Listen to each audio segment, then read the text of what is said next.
So far this morning, calm on the streets of downtown Los Angeles after protests exploded over the weekend in response to immigration raids. The demonstrations erupting after more than 100 immigrants were arrested in the city.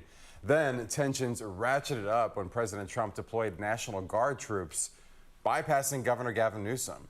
LA police are reporting a total of 56 people were arrested over the weekend. 10 of those were from the downtown demonstrations last night. One person arrested for throwing a Molotov cocktail, another for ramming officers with a motorcycle. Another 17 yesterday were arrested by CHP for blocking a freeway. And 29 people were arrested Saturday for not dispersing. So here's the latest on this developing story. The chief says officers are under attack and at least 3 have suffered minor injuries. Hundreds of National Guard troops are in LA, more are on the way. The president called for 2,000 to be deployed. The White House has reportedly put about 500 Marines on standby. They would serve as reinforcements.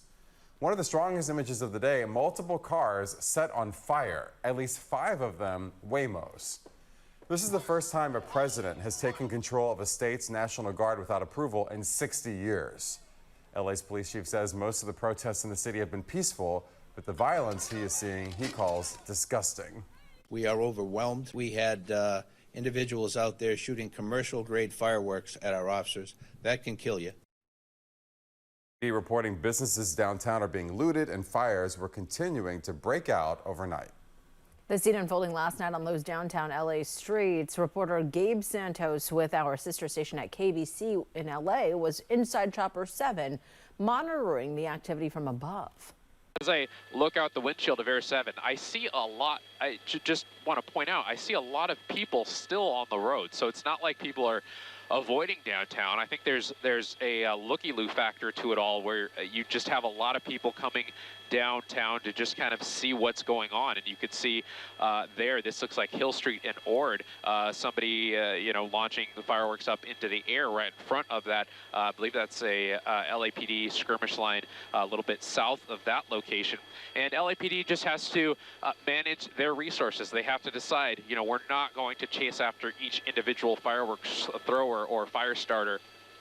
We have to kind of methodically approach this and only move forward if the situation calls for it. The LAPD declared unlawful assembly in downtown LA overnight. They announced everyone must leave. President Trump commenting on the protests with posts on Truth Social. He wrote the National Guard should be brought in right now and those wearing face masks should be arrested.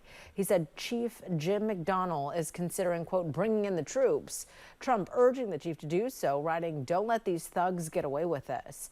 Trump was referring to McDonnell's press conference when he said this thing has gotten out of control and would now have to make a reassessment about requesting the National Guard.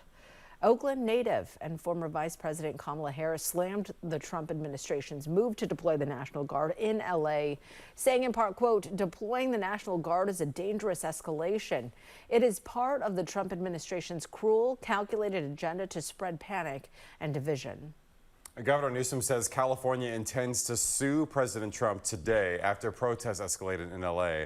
The governor requesting the Trump administration rescind their, quote, unlawful deployment of troops in Los Angeles County and return them to Newsom's command.